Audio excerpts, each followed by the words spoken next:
Salut à tous, on se retrouve pour une vidéo débrief concernant la victoire du Barça face à Valence sous score de 1 but à 0. Et on va commencer doucement avec les compos. Surtout donc côté Barça avec Sergio Roberto qui a été mis donc titulaire, qui est sur le banc, et Ansu Fati de nouveau titulaire, ça faisait un petit temps qu'on ne l'avait plus vu.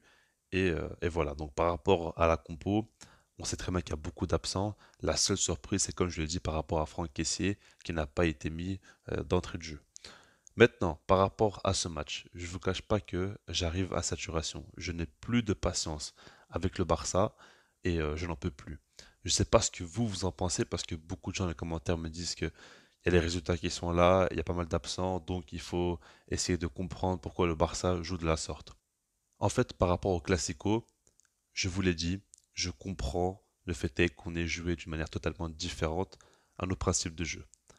Parce que beaucoup d'absents, parce que tu joues au Bernabeu, à l'extérieur, c'est pas facile et il y a un gros manque de résultats à ce moment-là. Il y avait 2 défaites de suite, il fallait à tout prix gagner, peu importe la manière, honnêtement, je l'ai compris.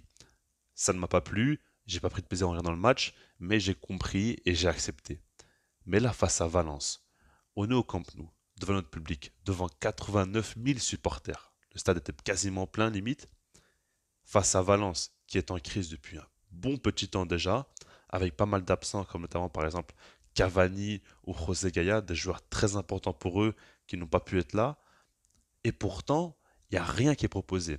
Alors oui, les joueurs du Barça qui jouent actuellement, la plupart, ils n'ont clairement pas le niveau, hein. Des Ferran Torres, des Rafinha, Ansu Fati, ces joueurs-là, par exemple, c'est immonde. Sergio Roberto, j'ai même pas envie d'en parler. Honnêtement, j'ai pas envie d'en parler parce que ce gars-là n'a absolument pas de niveau pour le Barça. Et le pire, c'est qu'il a prolongé. Mais bon, je vais éviter d'en parler parce que ça va vraiment m'énerver. Mais il y a des choses qu'on ne peut pas accepter tout simplement en fait. C'est ça le truc. Et puis, en première période, pour moi, c'est un manque de professionnel, un manque d'attitude, parce que très clairement, on voit beaucoup de passes ratées, mais c'est des passes qui ne devraient pas être ratées. C'est à chaque fois, on va dire, un petit peu trop de nonchalance, un petit peu trop de suffisance. À chaque fois, on a l'impression que les joueurs sont peut-être pas toujours trop motivés. C'est énervant en fait, c'est pas normal que Xavi n'arrive pas à booster les joueurs, au moins à faire en sorte qu'ils se donnent. Parce que du coup, on peut se dire que voilà, Xavi a voulu faire en sorte qu'il y ait un rythme assez lent, possession, on va dire largement maîtrisée par le Barça, pour essayer de trouver la faille. Au final, ça a fonctionné parce que Busquets a trouvé Rafinha, très beau but on va dire. En tout cas, pas très beau but, mais c'est une bonne action, une très belle passe en tout cas de Busquets. Belle tête aussi de Rafinha, le gardien se trouve complètement sur sa sortie, mais il fallait quand même mettre la tête, il la met, ça fait un 0. On se dit que le match va être lancé, au final non. Non, il ne se passe rien. Il n'y a pas tant de choses que ça à dire. Par rapport à la deuxième période, je ne comprends pas pourquoi Kessie rentre à la place de Frenkie de Jong. Alors sur Twitter, on m'a dit qu'il y a une dizaine de joueurs qui sont proches d'être blessés et que du coup le Barça doit faire des choix. En fait, là, vous essayez simplement de vous appuyer sur des choses pour protéger Xavi. La réalité, c'est que si jamais De Jong est presque blessé ou je ne sais quoi, il ne joue pas le match. Et pour les 10 autres joueurs, c'est la même chose. Si on doit jouer avec l'équipe B, on joue avec l'équipe B. Comment c'est possible qu'il y a 10 joueurs qui sont quasiment blessés?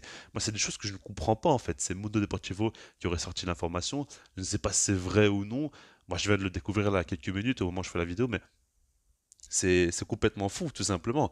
Et comme je le dis, si De Jong n'est pas apte à jouer, ça sert à rien de le faire jouer une mi-temps. Il n'a qu'à pas jouer du tout. Et par rapport à ça, je ne comprends pas. Donc, Kessié qui rentre, voilà, ne fait pas forcément une bonne entrée. À la 55e minute de jeu, il y a un penalty. Ferran Torres le rate. En plus de ça, pour rajouter un peu plus de piment, il y a eu une petite dispute avec Ansu Fati qui voulait le tirer, mais il ne l'a pas laissé. Il tire sur le poteau, donc poteau extérieur. Très mal tiré, avec très peu de conviction. Il n'a aucun caractère, il n'a aucune personnalité, ce gars-là, Ferran Torres. Évidemment, ça on le sait déjà, mais le truc c'est que 5 minutes plus tard, il y a un carton rouge aussi pour Araujo sur une erreur de Koundé. Araujo doit la rattraper, il fait une erreur bête aussi. Après, bon, s'il ne la fait pas, ben, le joueur va seul devant le but. Il peut très clairement marquer. Donc voilà quoi, il y a un gros enchaînement et puis c'est Ansu Fati qui sort à la place de Marcos Alonso après le carton rouge. Par rapport à ça, ça m'énerve hein, très clairement parce que Ansu Fati en seconde période il a été bon. En première période c'était catastrophique, mais en seconde période il a touché une fois le poteau, il faisait des bonnes passes, il trouvait facilement Rafinha par exemple, on le voyait quand même beaucoup plus déterminé et pourtant il l'a sorti alors que Ferran Torres ne proposait absolument plus rien du tout. Et c'est là que je dis à chaque fois que Xavi vraiment a une gestion et une lecture des matchs qui est vraiment, vraiment très très faible. C'est pas normal qu'un coach du FC Barcelone n'arrive pas à comprendre ce qui se passe sur le terrain. Et je ne parle pas que du Ansu Fati. Je parle en général. Durant cette saison, le nombre d'erreurs qu'il a fait par rapport à ses changements, et à chaque fois, le fait est que quand un coach lui pose problème tactiquement, ses réponses pendant le match, elles sont souvent à côté de la plaque. Il n'a pas vraiment de plan B. Et je ne vais pas faire le débile à dire que je ne crois plus en Xavi ou quoi. Je ne vais pas forcément prendre position. Ce que je peux vous dire, c'est qu'il me déçoit fortement et qu'il enchaîne pas mal de décisions qui ne sont pas compréhensibles. Parce que oui, la situation actuelle est compliquée, oui, le contexte est très difficile, pas mal de joueurs absents qui sont quand même très importants, mais il faut quand même proposer un minimum quelque chose, surtout face à Valence dans ce match-là. Et le truc, c'est que on va jouer face à Bilbao à l'extérieur, on va encore jouer un Classico, c'est les deux prochains matchs, sans Araujo qui est suspendu pour le premier, ça va pas être facile.